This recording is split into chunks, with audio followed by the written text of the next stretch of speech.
Hey everybody, welcome back to the Dungeon Dive. Daniel here. I hope you're doing well, and if you're not, I hope you are soon. Okay, today on the Dungeon Dive, we are taking a look at two games that absolutely nail their visual design.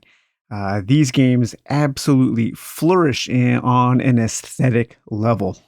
Now, I have not played either of these games, and this is not a review on how the games are played, or really even if I like these two games. This is just a look at their visual design and how that design really enforces the kind of game that each one of these is.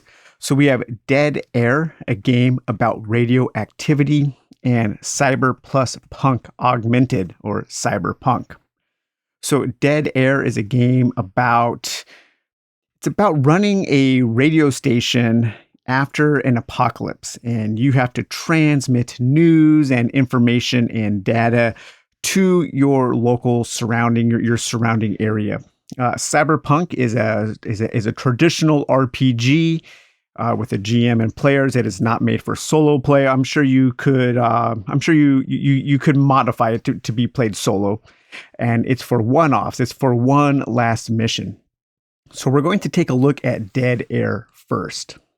So Dead Air, I was a backer of this game. It somewhat recently shipped from Kickstarter, and I was completely floored by the visual design of this game here.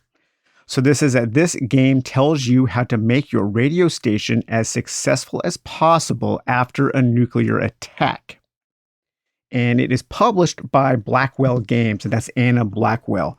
She was not the designer. It was actually designed by Fiona Ruthven from Sleepy Sparrow Games and published by Anna Blackwell. So we've taken a look at least one of Anna Blackwell's games, Delve, and we are going to be taking a look at the newest expansion for Delve called Biomes sometime in the near future. But yeah, so this is a game all about running a radio station, and it is designed to look like a found collection of bureaucratic documents. And I think it completely nails that aesthetic. It's a journaling game, but the game suggests that you journal, that you make audio journals. So you are actually making your radio broadcasts. And you could use the note recorder on your phone, or if you have a little handheld recorder. And so it's an audio journaling game, and it uses a deck of cards in order to look stuff up on certain tables. And I love this deck of cards here, this Virtuoso deck. Really, really nice deck of cards. So when I play, I'm going to be using this deck just because I think it looks really nice. But in this zine, we have two different kinds of pages, and Fiona calls the pages, they are either in character pages or out of character pages. The out of character pages kind of look like this.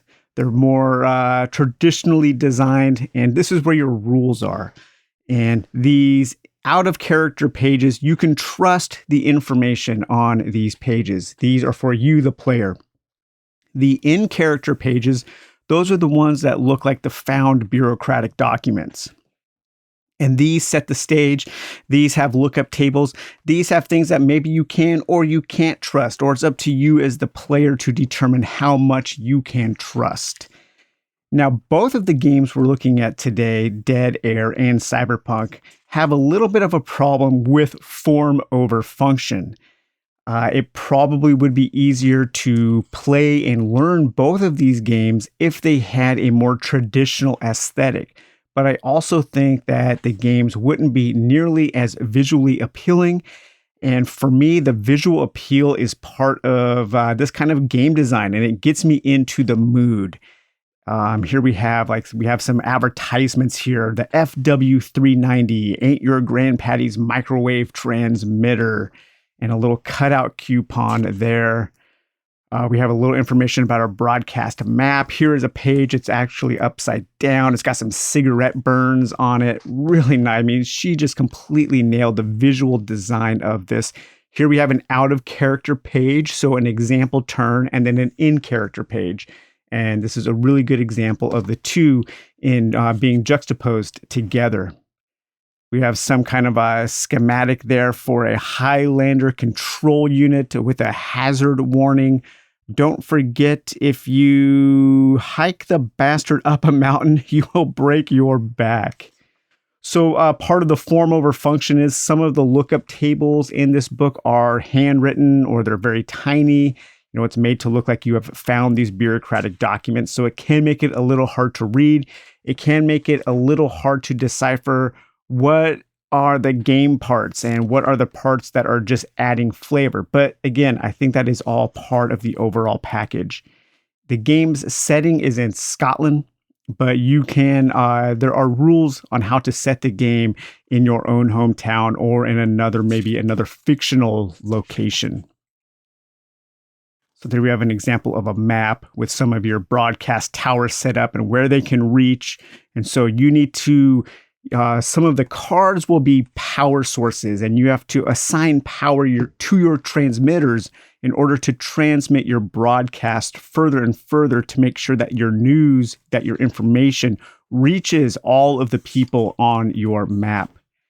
And we have all of these lookup tables for you will be drawing cards that will be different things. So depending on the suit, you have people, power, equipment, and problems. And those are all of the things that you're having to deal with while you are making your broadcasts.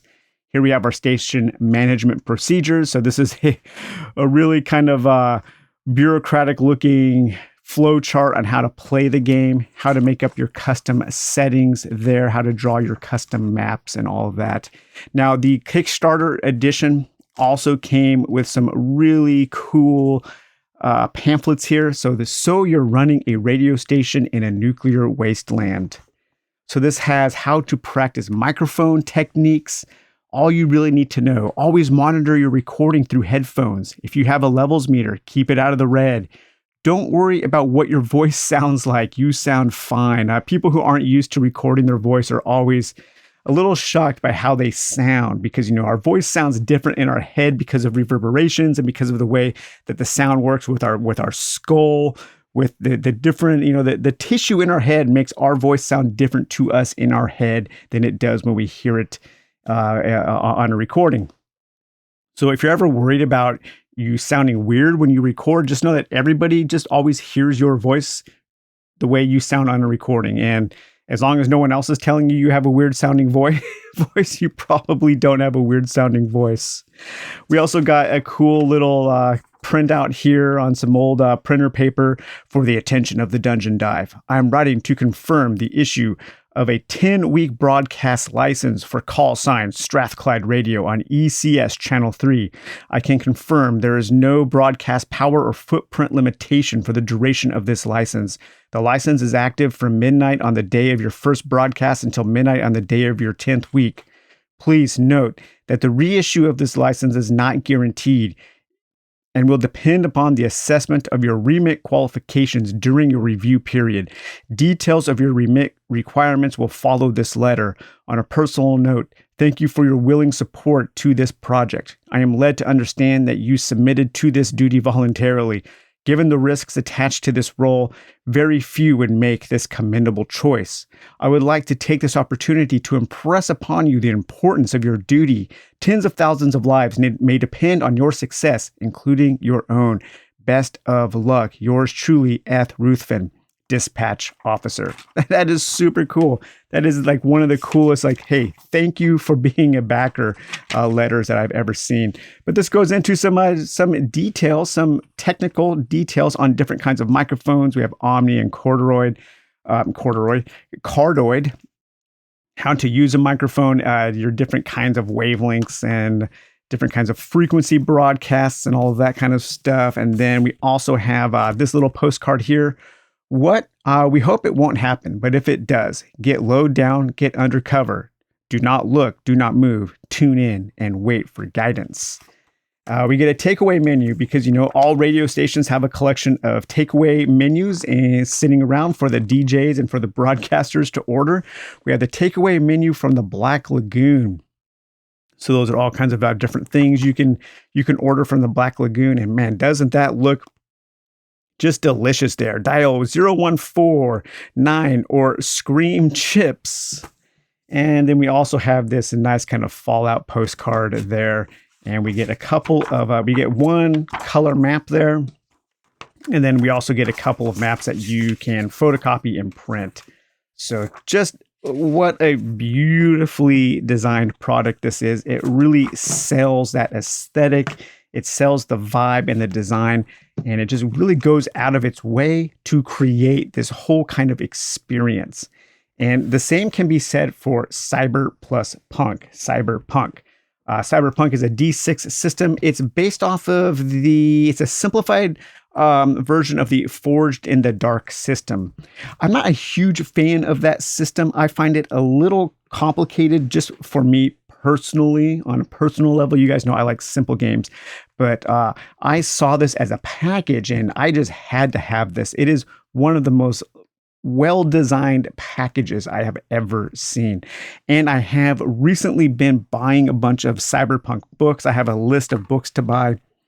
And I am also playing Cyberpunk 2077 2.0, which is really, really great. But let's take a look at Cyber Plus Punk Augmented. So Cyber Plus Punk is a tabletop RPG where you play as expert cyberpunk runners, mercs, criminals, activists making their last run in the shadows of a gritty, ultra-violent world. The game uses a streamlined Forged in the Dark system for high-octane one-shot sessions or a short campaign arcs in the long-shot mode. It's probably best played in a one-shot mode, or you could also play maybe stringing together maybe a handful of sessions. All in a portable pamphlet format. So yeah, I mean, just look at this thing. It is so cool. We have this nice slipcase here. And then we get into the actual game here. We have one last job for you, runner. One last chance to clean off your debt. Do you accept? Yes or no? You better not glitch this up. We have some touchstones here. So this is the appendix in here. Film and TV, Akira, Dread, Upgrade, Johnny Mnemonic, Cyber City Audio 808, Books, Neuromancer, Tokyo Ghost, The Future Is Now, Neon Rising, Games, Blades in the Dark, Shadowrun, The Ascent, The Hunt Down, Ruiner, and Cyberpunk 2077. So once we start getting into the pamphlet here, we open things up, and this is where all of the little pamphlets reside. And I mean, just look at this thing. What a wonderful design. This just screams weird future kind of cyberpunk. And I love this. So we have our rules pamphlet here. So we have the Cyberpunk rules pamphlet. Cyberpunk is a Forged in the Dark game for one-shot sessions of cinematic cyberpunk action. This game I just found while I was doing some random game searches online. I spend a few hours a week just kind of poking around different websites, looking for interesting things. I stumbled across this. You can still get physical copies of this game.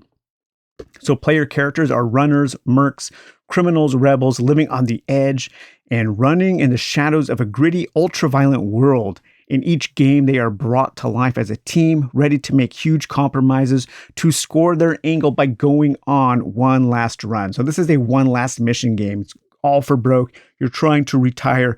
You're doing something really, really dangerous for a high payoff. And the rules are set up like this. So you start here, then you go to page 3, you start here, you open up, and then you go on to the other pages of the pamphlet. And as you can see, the text is all very cyberpunk looking, the design, the color, it's fantastic. We have our game moderator protocols, how the GM is supposed to run the game. This is a game where you play to find out what happens. A little planning goes a long way in a game like this. We have our game setup, and then the last turn. This game focuses on the action, and the game starts, a session starts like bam, right off. You are at the threshold of adventure when you start playing Cyber Plus Punk. It's a D6 based system, and it's a dice pool system, and you are looking to hit a certain target number, a certain threat number, and as the threat number goes up, you can have higher effects on what you are trying, what the outcome is trying to be, but then certain things can glitch up your systems. And so you might add dice to your dice pool or take away dice to your dice pool, looking for 6s, looking for 5s, and so on, and trying to avoid rolling 1 through 3s. So it's a dice pool system. The rules could use a little bit more, I think, more examples. And that is where the form over function design of this game kind of gets in the way a little bit. They tried to cram a lot of rules just into this one small pamphlet, but I'm sure you could find tutorials online if you want to learn the game. And then the game also comes with 5 character sheets, and a bunch of the pamphlets in this set are dry erase. Anything that's kind of shiny is dry erase. And so you have these 5 dry erase pamphlet style character sheets, and you open it up here and it'll run the players through the steps to creating their character. So we have our player protocols, filing a runner, that's creating a character, what you need to do, how you can create your character, and then a list of your special actions that you can take while you are playing, because you can take points of stress to push yourself and to do certain things, to have flashbacks that might help you overcome obstacles. We have 4 stats, which are protocols. We have aggressive, smart, empathic, and stealthy. And those can also be glitched out. And when something is glitched out, you actually don't lose dice in your dice pool. You roll glitched dice, and those can add complications for when you are making your action rolls. And then we have our various skills here: analyze, athletics, close combat, coding, influence, piloting, ranged combat, rigging, sciences, streetwise, and attune. And then a whole bunch of different things that you can circle to have expertise in specific things within those skills. In the fiction, if you need something, you just come up with the idea of why you have it on your character. So you don't need to worry about having all of the stuff at the beginning of your mission, because in this game, you are playing one last mission. So your runners, your cyber runners, they are experienced. They should know what they're taking into this very dangerous mission. And so you kind of you take that out of the player's hands and put it into the character's hands, so the characters always have what they need to succeed. And in that way, the game master can add a lot of high stakes to the table. So on the other side, you have these other pamphlets. So this is the framework pamphlet, and this is to help GMs come up with runs, come up with interesting things. And this is where I think you could get a lot of use from this for solo play, because you can come up with building a run. You can roll up a random objective with the target and a payload. So let's roll 3 dice. We'll take yellow, gray, and pink in that order here. Yellow, gray, pink. All right, so yellow, 4. We have to smuggle a celebrity to an energy source, or smuggle a celebrity and an energy source. So how would you come up with something like that? Let's see here. An exterior location, yellow, gray, pink. 353 in the docks, imprisoned, and corporate. So maybe some kind of corporate spy is imprisoned at the docks. We have an interior location here. Let's go pink, yellow, gray. 353 here. So we have a nightclub, power outage, and a festival. So some kind of big rave, some kind of like some big rave at a nightclub, and the power goes out. What are you going to do? Different ways to set up the run. Coming in hot, PCs face their first significant obstacle just right out of the gate in this game here. We have different rules for setting up your one-shots, and also how to set up a series of missions for a long shot. So this pamphlet here, I think, would be good for the solo play. And then here we have a pamphlet called Weird, and this is a plugin of otherworldly powers for Cyberpunk. And in my imagination, in my estimation, this kind of takes this game and puts it in kind of an anime category, maybe making it kind of like a Shin Megami Tensei or Persona or Demon Summoner or something like that. I get that sense just from looking at this. Threats of spirits and aberrants and melds. Different ways to add some supernatural and some fantasy elements. So a little bit more like Shadowrun here, adding in elfoids and dwarfoids and goblinoids to your games of Cyberpunk. But man, just look at this design there. So great. I absolutely love the colors, the fonts that they used. These pamphlets are really high quality cardboard. Just such a well-designed thing. Here we have a setting for Cyberpunk, and that is Predator. And I love the back of this. It looks like an old movie poster. Super cool there. Orbital, come in. There's been an incident at Biosphere 5. A skirmish between insurgents and corporate security resulted in the destruction of an APX facility, and security measures have now been compromised. Predator is a setting for Cyberpunk where runners must navigate the collapse of a lunar habitat, choosing their allegiance among factions. They will go on risky runs, trying to unearth and profit from the secrets of Biosphere 5. Sounds to me like this is kind of a mix between Predator and Aliens. Here we have our NPCs and our different factions, how to set up, how to get the players involved, what their objectives are.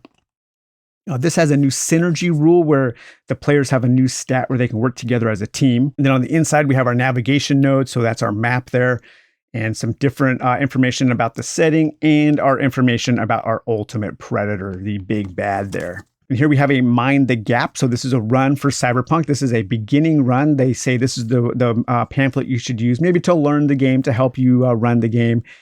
Some questions that the game master is supposed to ask and answer. So this is a 3-stage run where you are on a train, and it's set up into 3 acts. You have Act 1, off the rails, Act 2, up to speed, and Act 3, hopping off.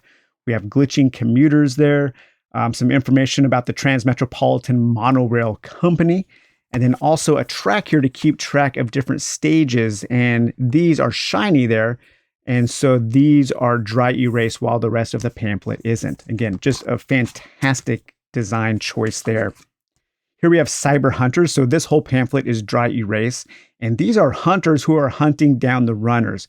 So these are super powerful kind of NPCs who are adding a lot of complications to the players' lives. So if you want to kind of up the stakes for your run, you could introduce these hunters who are chasing the runners and trying to prevent them from accomplishing their goals. And this has all of the rules that you'll need in order to run those hunters. And then finally here we have Mona Rise, Mona Lisa Overdrive, of course. So this is a pamphlet that allows you to play in William Gibson's Sprawl novel trilogy. To set up your adventure, start by randomly selecting results from the objective, who, status, locations, payload, starting hot, and something unexpected happens tables.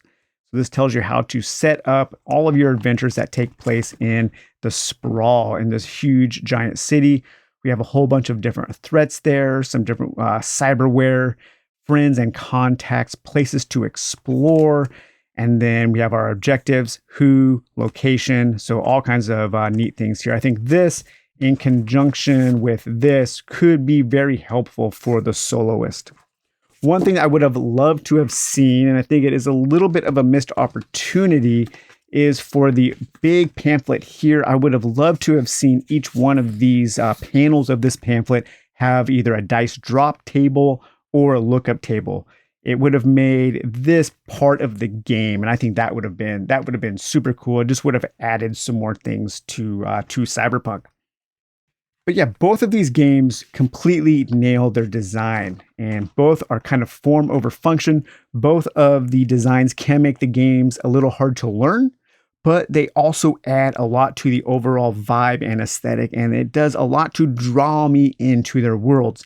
And this is one of my favorite things about this sector of the tabletop hobby, this indie sector. I love experiencing things like this, even if I'm not playing the game. Because for me, a lot of the enjoyment of something like this comes in the artistic design. I get as much out of the artistic design of a game like Dead Air or Cyberpunk as I do from playing the game. You know, as a book collector, as a collector of neat things, these are neat things. And hey, if they're good games in addition to being neat things, then all the better. So, all right, you guys, well, hope you enjoyed taking a look at Dead Air and Cyberpunk. And I know we'll definitely be taking an individual, detailed gameplay look at Dead Air sometime in the future. I'm not sure if we will on Cyberpunk. I might use some of these when I am looking at, what was that? I just got something else. Kill sample process. So the Cyberpunk version of Forbidden Psalms. maybe these two pamphlets might help augment some of my enjoyment from kill sample process when we finally take a look at that. So, all right, guys, well, hope you enjoyed this video, and we will talk to you later. Bye-bye.